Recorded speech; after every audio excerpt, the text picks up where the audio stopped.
And that's very, very exciting. Also, lastly, the first run of the Obama deception is now part of history. The second run has a new cover, Fall of the Republic, my new documentary film that shows how Obama violated Article 1, Section 9 of the U.S. Constitution by seating himself at the head of the United Nations Security Council, thus becoming the first U.S. president to chair the world body. It covers the globalist takeover in their own words, their own documents, world government, how the world government will operate, what the Copenhagen Treaty means, the gun control, the open borders, the brainwashing, the police state, how the banks engineered the financial collapse, how they run the world government. Fall of the Republic. I'll give the TV viewers a close shot here on the document cam. Order the DVD today at Infowars.com. We've got some great discounts when you order it. You can get it with Aaron Russo's Reflections and Warnings, the film I made with Aaron Russo, of the interview with Aaron Russo. That's free in some of the combo deals.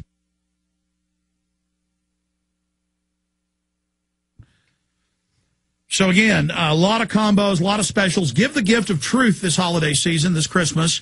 Give people the films, and your purchase also supports this radio show and what we're doing here. If you don't have internet or don't like to order stuff over the internet, you can call toll-free 888-253-3139, 888-253-3139, a huge online video bookstore at Infowars.com.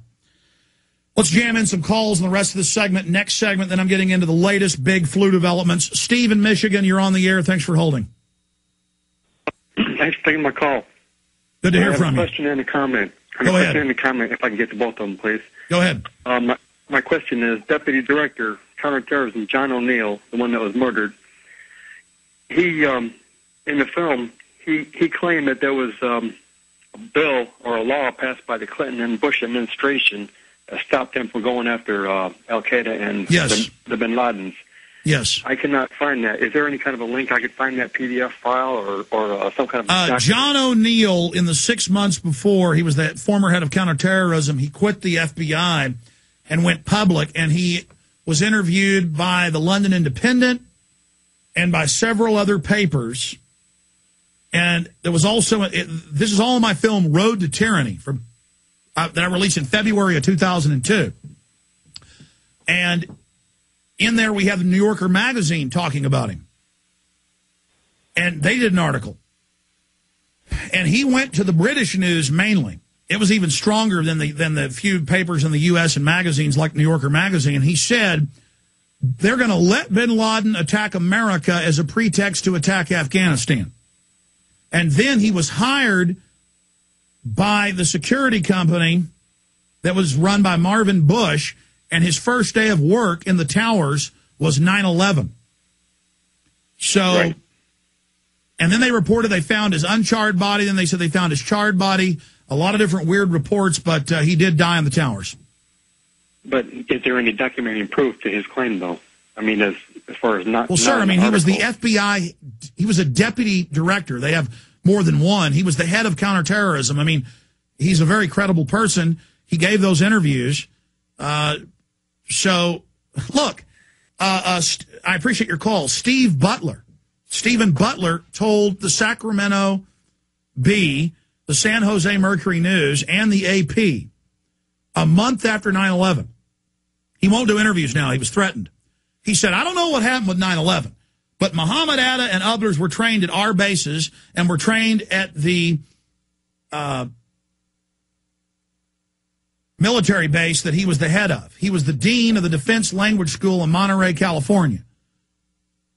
I mean, it was in Newsweek that hijackers were trained at U.S. bases. That's what the 9/11 Commission has talked about being the fraud.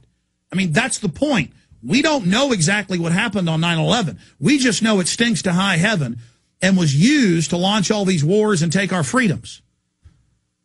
It's also been all over the foreign media now that the U.S. government is protecting Taliban and al-Qaeda in Afghanistan and Pakistan. Remember the Times of London? Early 2002, this is in my film Road to Tyranny, the screenshots of the newspaper headlines, that 6,000 Taliban and al-Qaeda cream, that was in the different articles, that term cream, the commanders. Every time our troops would capture them, they were ordered to release them and fly them out to safety on C-130s into Pakistan. I mean, don't forget that Al-Qaeda and Taliban were founded by the United States. Don't forget to attack the Russians.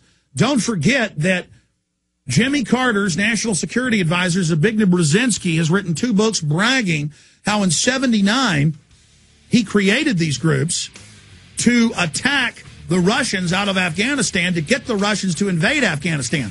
They were using Afghanistan as a base to attack Uzbekistan, Turkmenistan, and other Russian-influenced areas. It's like Saddam Hussein was CIA. Mussolini was CIA. Hitler was CIA. We'll be right back after this break. They create the boogeymen. They use Muslim extremists to overthrow Iran in '53. It was more than 10 years ago that I had the Gold Antitrust Group on, a group of major gold mines that have joined together to sue the UN and the private Federal Reserve for artificially suppressing the price of gold to what it should be worth under indexed inflation. Now it's in the London Telegraph. Barrick shuts hedge book as world gold supply runs out. And they are millions of ounces behind a year producing the gold that there is demand for. That's why gold is above $1,120 an ounce right now. So a decade later, we're proven right yet again. And a decade later, weak dollar, no quick fix for narrowing trade gap. First, they denied the dollar was being devalued. Now they say, oh, it's going to be good for manufacturing to have a cheaper dollar because maybe some manufacturing will come back. No, China and India and Mexico are still cheaper. This is going to kill us. You're going to have a depression in the economy with rising prices. Look out. I want to get into the flu. A lot of big developments there, but right now let's go to Kelly, George, Steve, Jim, Bob, and others.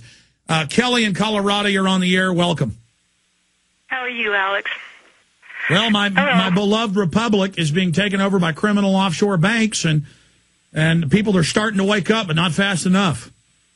Yeah, I hear you. Hey, I had a couple of comments and a couple questions. One of the things that I think about whenever I hear the Chuck Norris thing is that, it seems like the Cavuto kept asking his opinion instead of asking him what he knew about stuff, and it just seems like we're more engaged in opinions than facts these days in the mainstream media. Well, it's more than that. See, Cavuto knows that Rupert Murdoch wants the global tax. And so it's their job to pose as if they're fair and balanced or conservative.